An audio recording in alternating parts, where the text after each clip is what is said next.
After obtaining this equivalent equation, the next step is application of the power-to-power rule of exponents.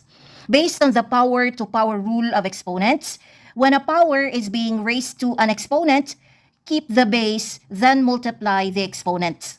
Let's apply this rule into both sides of this equivalent equation. Let's focus on the left side. We have 3 cubed raised to the exponent 1 minus x. By power-to-power rule of exponents, keep the base 3, then multiply the exponents 3 and quantity 1 minus x.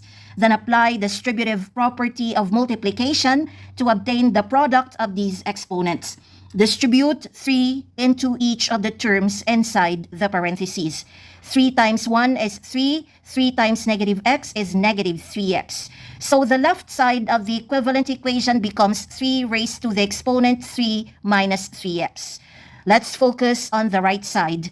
We have 3 raised to the power of negative 2 raised to the exponent 3 minus x.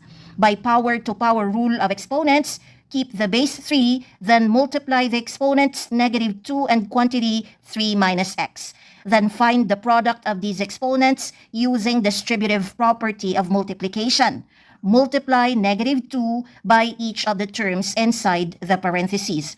Negative 2 times 3 is negative 6. Negative 2 times negative x is positive 2x. So the right side of the equivalent equation becomes 3 raised to the exponent negative 6 plus 2x.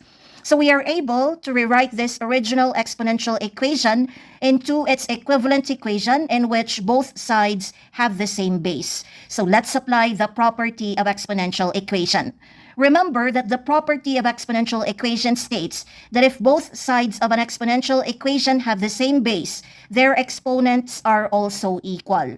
So let's equate the exponent on the left side to the exponent on the right side. We now have this linear equation in x. 3 minus 3x equals negative 6 plus 2x.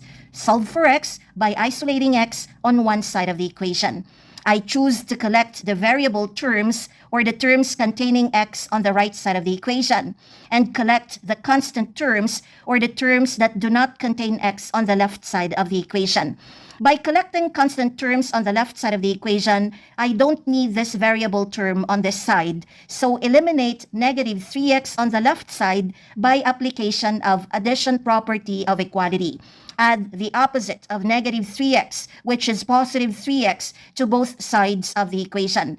Negative 3x plus 3x is 0. 2x plus 3x equals 5x. Since I am collecting the variable terms on the right side, I don't need this constant term on this side, so eliminate negative 6 by addition property of equality. Add the opposite of negative 6, which is positive 6, to both sides of the equation. Negative 6 plus 6 is 0. 3 plus 6 is 9. We now have this equation, 9 equals 5x. To finally isolate x on the right side, apply division property of equality. Divide both sides of this equation by this coefficient of x, which is 5. 5x divided by 5 equals x. 9 divided by 5 equals 9 over 5. So the final answer is x equals 9 over 5.